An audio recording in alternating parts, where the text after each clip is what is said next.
우리나라에 2003년에 나온 영화 중에 아주 충격적인 영화가 하나 있었습니다. 그 이전에도 그렇고 그 이후에도 그렇고 그 영화만큼 충격적인 소재의 영화가 없었기 때문에 이름만 들으시면 아실 수 있습니다. 영화 제목이 올드보이, 늙은 소년. 이상한 제목인데 스토리가 이런 겁니다. 한 중년의 직장인이, 중년이라고 할 것도 없이 30대 직장인이 최민식이 주인공이었는데, 하루는 직장 일을 마치고 돌아오는 길에 술에 좀 취해서 이렇게 경찰서에 가기도 하고 이렇게 집에 돌아가는 그 하여튼 과정 가운데 친구가 경찰서에 와서 이 친구를 데려가는 겁니다, 주인공을. 근데 친구가 이제 그 주인공을 집에 데려가야 되니까 그때 당시엔 공중전화로 이제 집에 들어가니까 기다리면은 바로 아빠가 들어갈 거야 이렇게 따라고 얘기하는데, 그 사이에 친구가 사라졌어요, 주인공이. 그래서 이 주인공이 어디 갔냐면 어디 갔는지 몰라요. 근데 이 주인공이 눈을 떴더니 아주 이렇게 한 5평 되는 여관방 같은 곳에 침대가 하나 있고 그 앞엔 TV가 놓여져 있고, 눈을 떴더니 머리는 깨질 듯이 아픈데 그 방 안에는 창문도 없고 아무것도 없습니다. 그냥 화장실하고 TV하고 침대.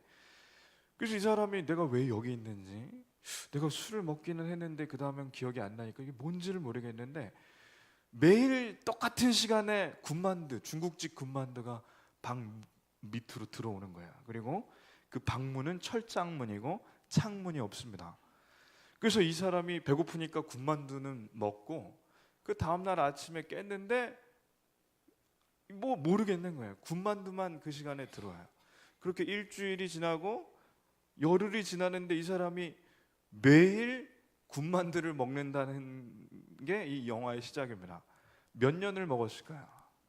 영화 보신 분들은 알겠지만 15년 동안 군만두만 저 안에서 먹는 겁니다. 이 사람이요, 군만두를 연구해요, 15년 동안. 그리고 뭘 하냐면 내가 왜 여기 들어왔는지, 누가 나를 여기에 넣었는지를 이제 생각하면서 노트에다가 적는 겁니다.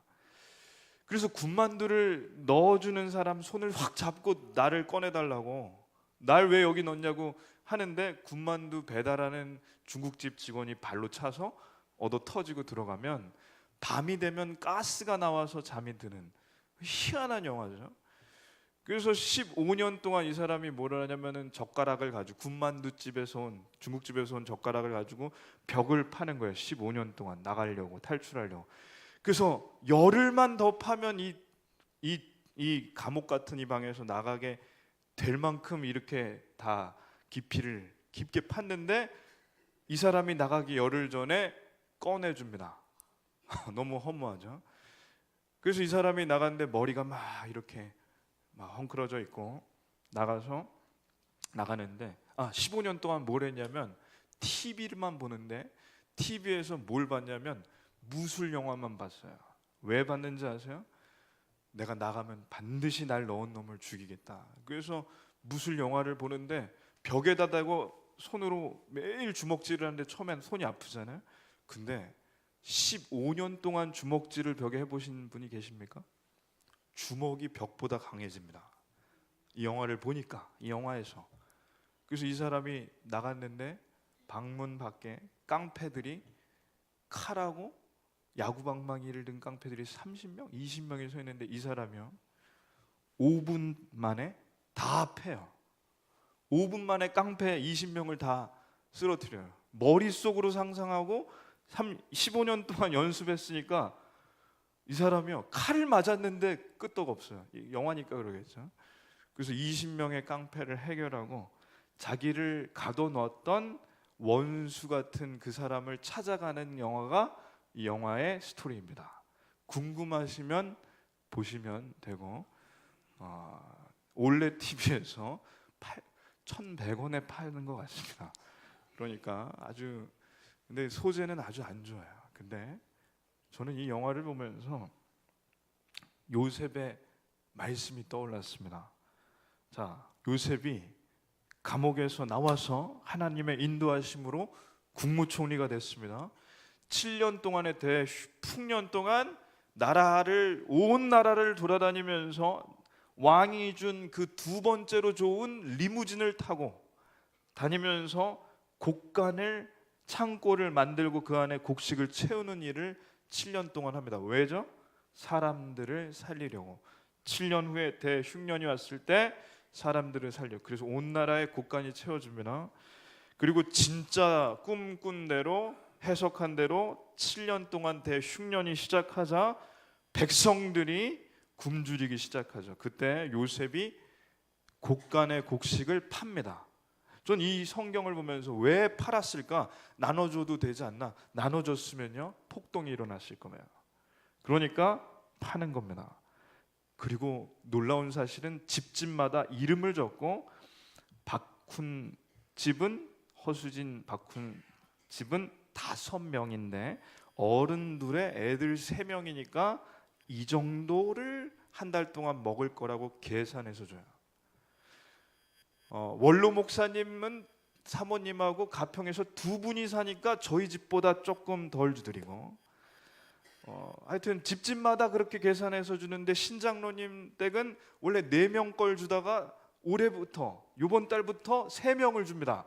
왜냐하면 한 명이 갔어요. 어딜 바닷가로 가서 허우적거리고 있는데 그러니 3명 거를 계산해서 주는데 그걸 누가 하냐? 요셉이 그렇게 해서 국무총리가 직접 이름 적고 줍니다. 그러니까 7년 동안 그 흉년에 곡간이 마르지 않아요.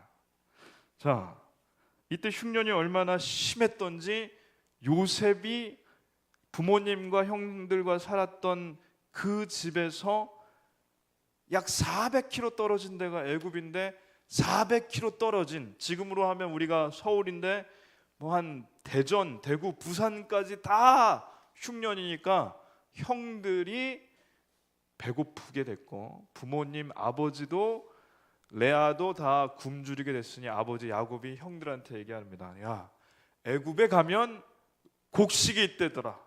너네 가라. 그래서 이 조사에서 국무총리가 된 요셉이 나눠주는 이곳에 형들이 찾아갑니다. 그래서 형들이 찾아가서 이렇게 보니까 저 사람이 보통 높은 사람이 아닌 것 같은데 직접 이름 적고 파니까 이게 도대체 무슨 일인가? 가서 바짝 엎드리는 거죠. 형들이 바짝 엎드리는 거 어디 들어보신 기억 있습니까? 꿈 얘기 기억나세요? 요셉이 꿨던 꿈? 해와 달과 11별이 절하더라. 근데 이 꿈은 지금 아직 이루어지지 않았습니다. 왜냐하면 형 10명만 왔기 때문에 그 꿈은 아직 이루어지지 않았지만 요셉은 번뜩 떠오르는 게 하나님께서 얘기하신 대로 형들이 찾아왔구나. 22년 만에 나를 팔아먹었던 형들이. 자, 왜 제가 올드보이 생각난지 아세요? 이제 22년 동안 저라면 이거 연습해가지고, 요한 집사님은 상관없습니다.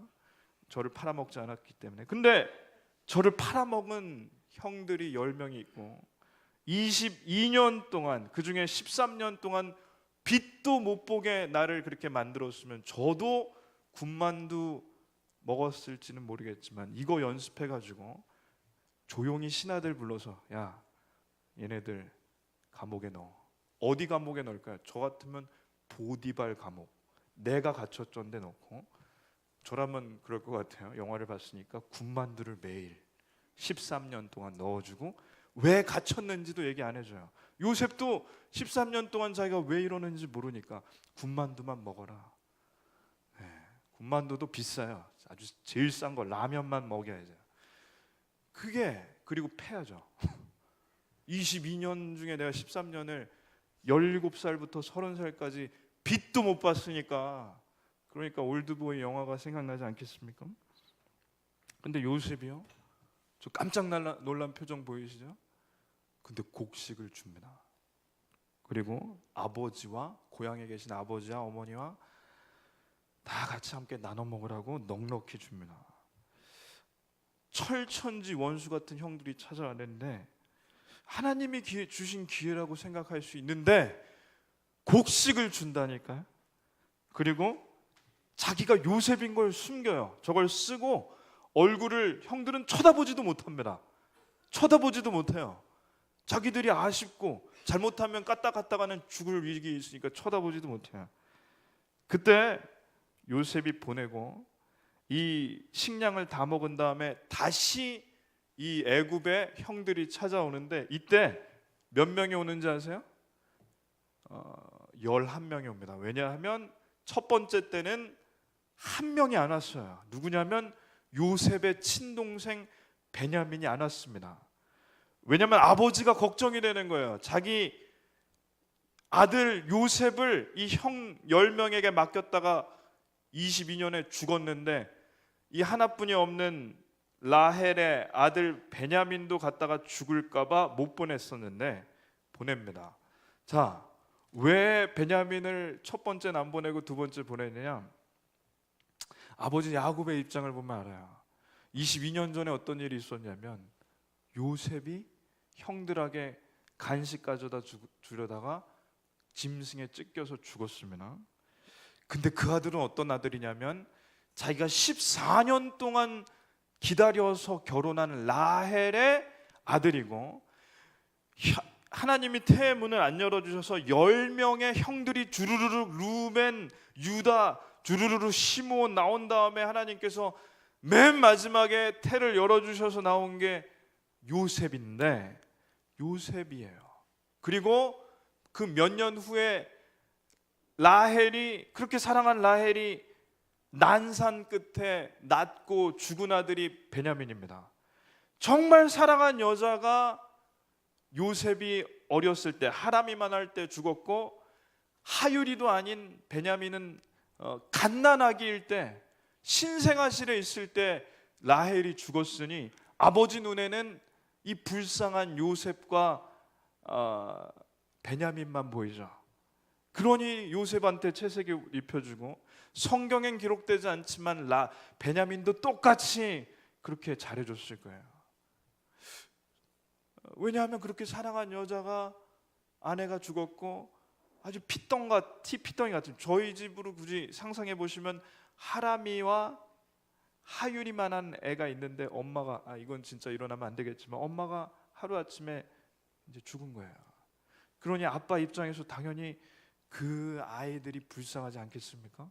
그러니 맨날 얘네들 둘만 챙기니까 형들이 화가 나서 요셉을 팔아먹은 이야기이고 요셉이 팔려서 노예로 왔다가 13년 고생하고 국무총리 된 후에 7년 대풍년과 2년째 되는 대흉년 때 형들이 찾아옵니다. 22년 만에. 그때 형들은 요셉이 요셉인 줄 모르고 애굽의 국무총리인 줄로만 알고 꿈에도 상상 못하죠. 요셉이 죽었을 거라고 생각하니까.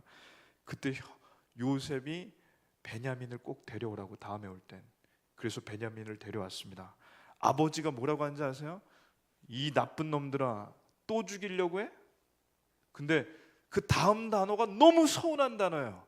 집안에 본인이 뭐 이렇게 그러니까 형제들이 있을 때 조금 첫째라고 이렇게 부모님이 덜 사랑하시거나 뭐 둘째라고 덜 사랑하시거나 이런 그런 경험이 있다면 이 형들이 지금 느꼈을 그 감정을 아실 수 있습니다. 뭐라고 했는지 아세요? 아버지가? 야곱이? 내 아들 요셉을 너네가 죽였더니 내 아들 베냐민도 죽이려냐? 형들은 어떻게 생각하겠어요? 아니 저 아버지는 또 내 아들이라고 하네. 그럼 나머지 10명은 떨궈집니까? 너무 서운한 거예요. 너무 서운해요. 저는 이것을 다시 얘기하면 참 입에 담기 어렵지만 가루콩 집안입니다. 아버지 유다가 아버지 야곱이 하나님 만났는데 또 삐져나와요. 또 이게 또 삐져나와서 상처 줘요. 형들은 또 상처 받아요. 그리고 형들은 요셉을 죽인 형들이고 이 베냐민은 다시 죽음의 위기에 처한 거죠. 전 이 말씀을 보면서 이게 우리의 이야기라고 생각합니다. 가족 간에 서운한 거 있으십니까?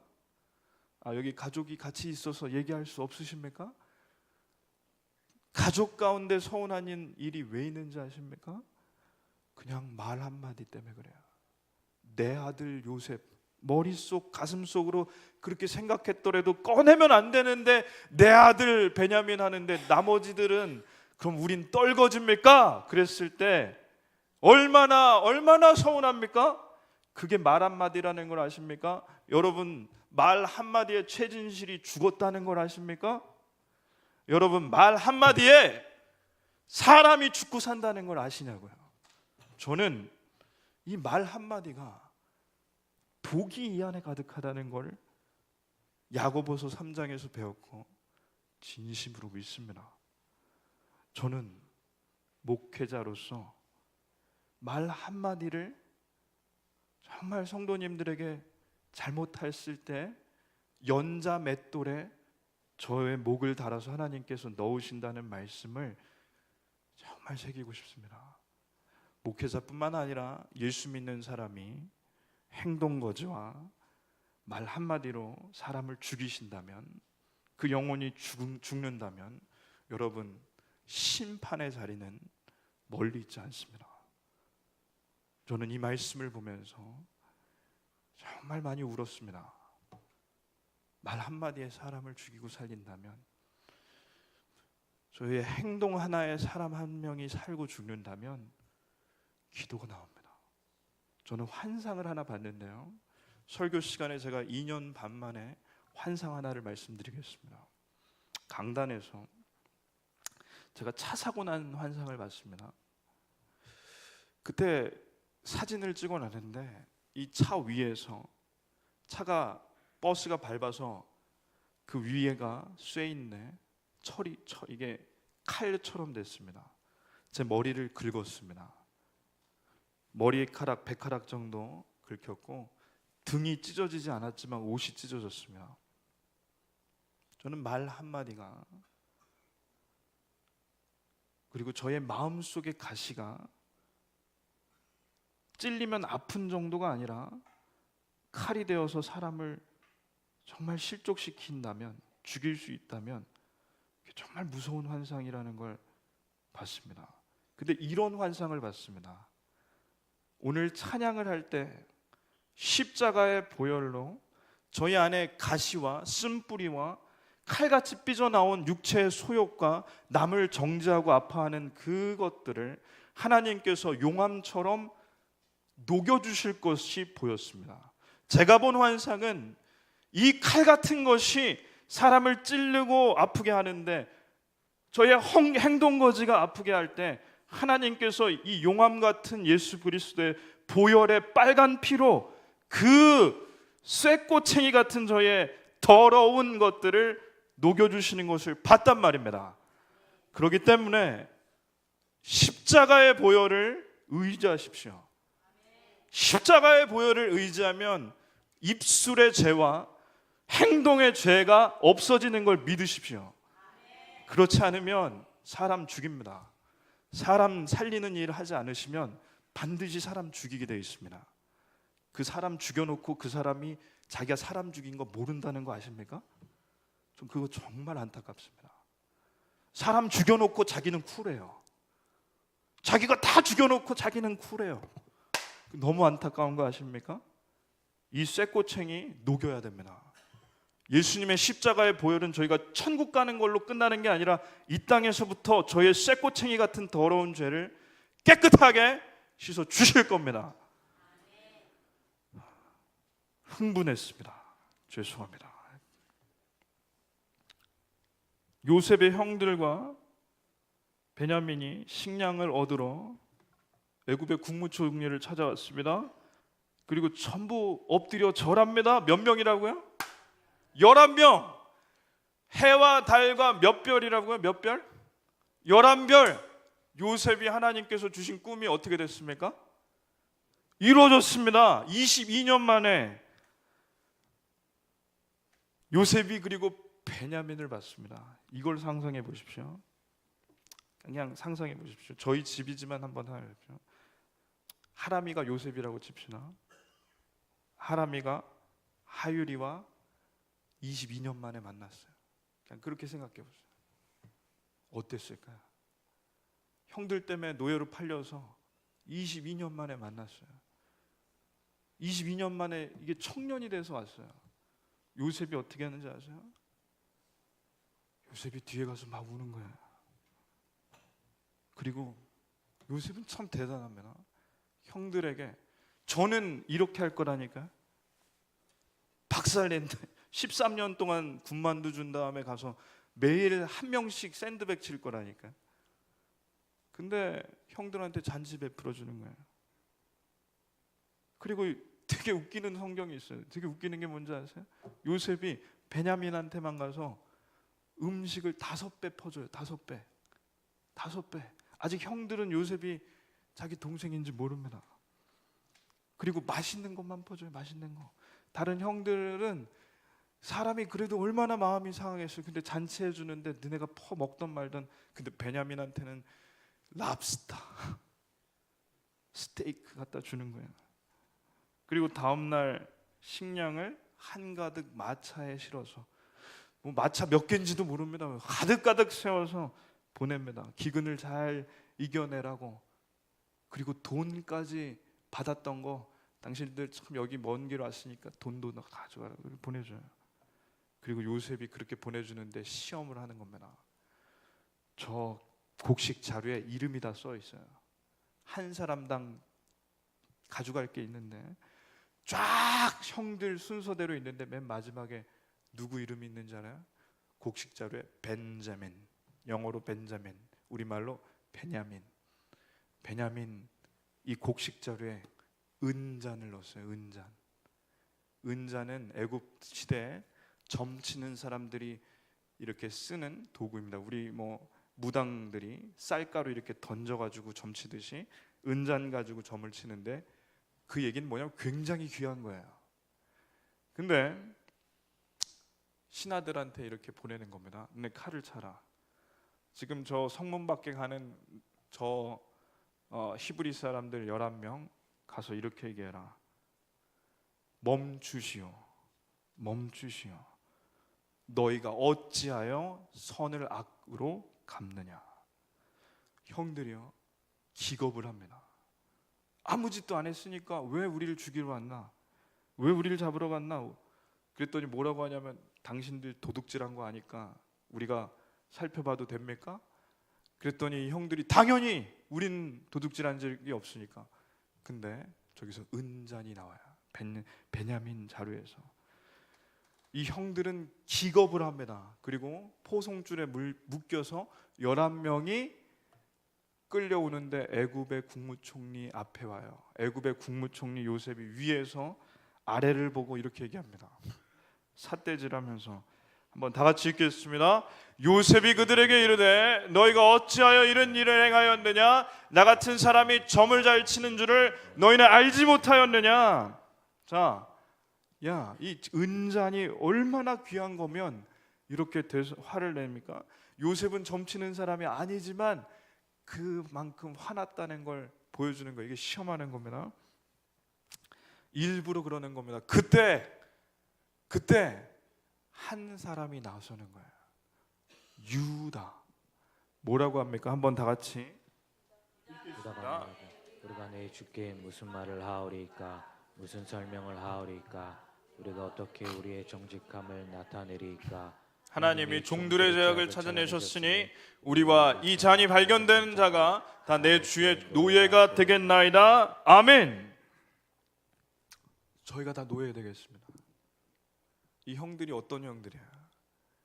요셉 죽여버리고 노예로 팔아서 돈 번 형들이야. 노예가 되겠대요. 전 이 성경을 해석할 때 형들의 표정, 다른 10명, 9명의 표정이 어땠을까? 아, 나는 안 되고 싶은데 그런 거 아닌가? 성경에 안 나오면. 그랬을 때 요셉이 이렇게 얘기하는 거예요. 요셉이 시험하는 거예요. 요셉이 이르되, 다 같이 읽겠습니다. 내가 결코 그리하지 아니하리라. 잔이 그 손에서 발견된 자만 내 종이 되고 너희는 평안히 너희 아버지께로 도로 올라갈 것이니라. 아멘. 훔쳐간 사람만 남고 가라. 베냐민만 남고 가라. 자, 지금 이게 뭔지 보세요. 성경 너무 재밌는 거 아세요? 22년 전에 이 10명이 요셉을 팔아먹었다니까. 요셉이 지금 질문하는 게 뭐냐? 또 팔아먹어봐. 또 팔아먹어. 베냐민만 남기고 너네 가면 돼. 면죄부 내가 줄 테니까 가. 요셉인지 지금 몰라요, 형들이. 그럼 형들은 지금 22년 전과 거의 똑같다면 이럴 거예요. 아이, 베냐민 너 왜 그랬어? 조금 고생하면은 국무총리 인상도 좋고 그러니까 보내주겠지. 조금 우리가 가서 잘 좀 있을 테니까 우리가 사식은 넣어줄 테니까 좀 잘 버텨봐 할 형들이지 않겠습니까? 근데 그때 유다가 나서는 거예요. 유다가 이렇게 얘기해요. 안 됩니다. 안 됩니다. 무릎 꿇었어요. 무릎 꿇고 뭐라고 하냐면 안 됩니다. 베냐민 못 데려가면 우리 다 죽습니다. 말씀 다 같이 읽겠습니다. 아버지가 아이의 없음을 보고 죽으리니 이같이 되면 종들이 주의 종 우리 아버지가 흰머리로 슬퍼하며 수올로 내려가게 함이니이다. 주의 종이 내 아버지에게 아이를 담보하기를 내가 이를 아버지께로 데리고 돌아오지 아니하면 영영이 아버지께 죄짐을 지리이다 하였사오니 아멘. 수올은 지옥입니다. 우리 아버지 지옥을 살게 됩니다. 우리 아버지 지옥을 살게 되니까 그렇게 하지 마십시오. 이 유다가 어떤 사람인지 아세요? 22년 전에 요셉을 노예로 팔아먹자고 한 게 유다예요. 그리고 동생 요셉의 옷을, 채색 옷을 가지고 찢어가지고 숫 염소의 피를 묻혀서 아버지께 갖다 드리고 아버지 요셉 죽었나 봐요. 한 게 이 유다하고 형들이라니까.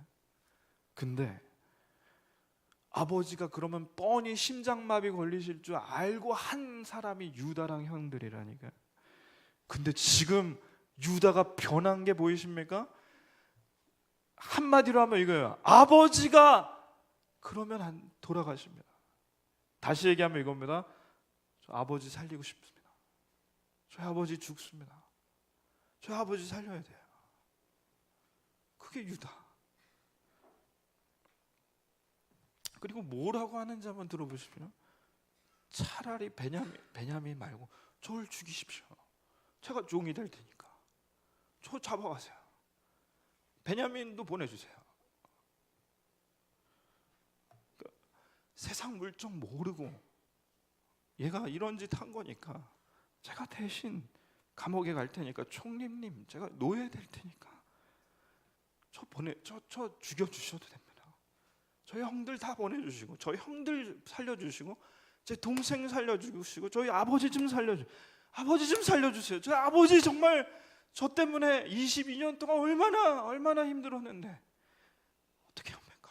저희 아버지 살려주시고 저 형들 좀 살려주시고 저 동생 살려주고 저 죽이십시오. 저 죽어도 됩니다. 유다가 아버지 22년 동안 17살짜리 그 사랑하는 아들을 잃고 얼마나 힘들었는지 보면서 양심의 가책을 느낀 거예요. 악몽도 수도 없이 꿨던 거고 동생 팔아먹고 뻔뻔하게 이제까지 살아왔는데 유다가 왜 변했는지 아세요? 제가 이걸 알려드릴게요. 유다가 자기 세 아들 중에 첫째하고 둘째 아들이 죽었어요. 자기 아들 죽어보니까 아버지가 얼마나 힘들었는지 그때 안다니까. 유다 그 전까지 안 변했어요. 자기 아들 첫째 둘째 잃고 나니까 세상이 무너지고 난 다음에 아버지가 22년 동안 내가 이렇게 힘들었으면 아버지는 죽을 만큼 힘든 게 보이는 겁니다. 그런데 내가 내 자식 잃어도 이렇게 힘든데 아버지가 베냐민 또 잃어버리면 어떻게 되냐? 다 저 때문입니다. 저를 죽여버리십시오. 죽여주십시오. 통곡을 하면서 우리 가족들만 살려달라고 합니다. 그래서 유다가 예수님의 조상이 된 겁니다. 아버지 살리고 형제들 살리고 모든 죄를 자기에게 돌려서 종이 되겠다고 하는 유다가 예수님과 같은 겁니다. 우리의 죄를 대신 짊어지고 죽으신 예수님이 왜 죽으셨어요? 우리 살리시려고 죽으신 거 아닙니까? 그러니까 하나님께서 요셉을 예수님의 주상으로 하시려고 한 것이 아닌가 생각을 우리가 하는데, 이 유다를 하나님께서 택하셔서 그 피로 예수님을 택하셨습니다. 저는 유다의 진심을 봤습니다. 사람을 살리겠다. 사람을 살려. 나 우리 아버지 살리고, 우리 형들, 이 형들 동생들 안 됐음. 아직도 쓴뿌리 있고 아직도 찌르고 가시처럼 서로가 서로를 때리고 아프게 하고 그런데 내가 이 사람들 대신에 내가 차라리 죽어버릴 테니까, 죽어도 되니까 이 사람들 좀 살게 해주면, 내 동생 베냐민 살게 해주면, 다 22년 전에 내가 요셉 죽였으니까 나 그 죄 회개하고 나 이제 더 이상 이 땅에서 괜찮다고. 전 요셉 보고 울고 유다 보고 울었습니다. 동생 요셉을 죽이려고 했고 며느리를 마음으로 죽였던 유다가 사람을 살리는 사람으로 변했습니다. 요셉이 이 얘기 듣고 그 앞에서 우는 거야. 다 나가라고 한 다음에 땅에 엎드려서 대성통곡해요. 왜 그런지 아십니까? 확 회복되는 거예요. 이게 확 다 이게 22년 동안 쌓였던 게 이게 다 풀리는 거예요. 그리고 뭐라고 하냐면 이렇게, 형님들 저 보십시오. 저 요셉입니다. 이게 다음 주 설교입니다. 저 보십시오. 저 요셉입니다. 오늘 말씀을 통해서 저희는 유다를 봅니다. 사람을 죽였던 유다가 사람을 살리는 사람으로 바뀌었습니다. 베냐민을 그렇게 좋아하시는 아버지를 살리고, 그 핏덩이 같은 엄마를 잃은 베냐민을 불쌍하게 보고, 나머지 아직까지도 정신 못 차리고 헤매고 있는 형제들을 살리겠다고 자기가 종이 되겠다고 하는 유다가, 저는 한 주 내내 울었습니다. 지금도 눈물이 나는 거예요. 저는 믿지 않는 사람이요, 유다 같은 사람 하나 만나면 하나님 믿을 거라고 확신합니다. 지금 사람들이 원하는 게 뭔지 아세요? 교회 다니는 사람이나 안 다니는 사람이나 원하는 게 뭔지 아세요? 제가 책을 몇 권을 봤는데, 손님은 가게에서 감동을 받고 싶어 한다는 거예요. 그러니까 더 이상 가게 음식이 맛있다고 하는 게 아니라 진짜 음식도 맛있지만 감동 좀 받고 싶대요. 나는 좀 위로받고 싶대요. 이게 책입니다. 나도 가끔은 위로받고 싶다. 이게 사람들은 지금 감동을 받고 싶어 하는데, 교회 다니는 사람들이 감동이 아니라 실망을 주니까 교회 안 다니는 걸 아십니까? 교회 다니고 싶대요. 근데 교회 다니는 사람들이 너무 실망을 준대요. 진짜 한 주 동안 울었습니다.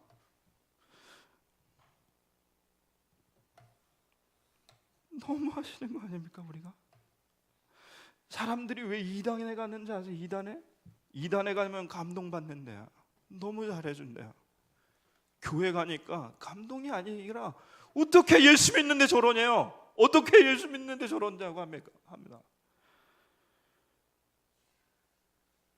실망 좀 시키지 않았으면 좋겠습니다. 하나님께 사람들 실망 좀 시키지 말고 감동 한번 하나님께 올려드리면 안 되겠습니까? 우리가 한 청년이 직장에서 아주 논리적이고 예수님 안 믿는 동료가 있는데 복음을 전했습니다. 그랬더니 냉정하게 거절하더래요.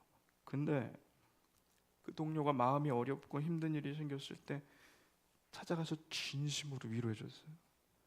교회 싫어하고 목사님들 싫어하고 정말 싫어하는데 이 청년이 가서 손잡고 기도하고 울었대요. 그 동료가 지난주부터 교회 나갑니다. 절대 교회 안 나간다고 했대요. 그 동료가요, 손잡고 기도하니까 울더래요.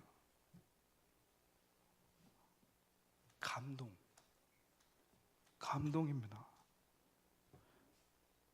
감동을 주면요, 사람은 살아납니다. 성령에 의한 감동음은 사람을 살립니다.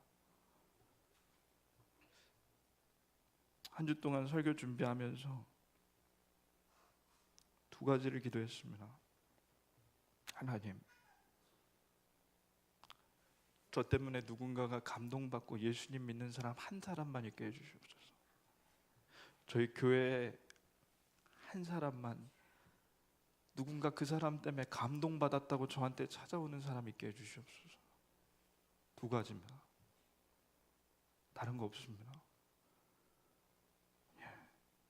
저희가 그거 가지고, 오늘 말씀 가지고 유다처럼 사람을 살리는 사람 되게 해달라고 하나님께 한 주 동안 기도하시기를 축원합니다.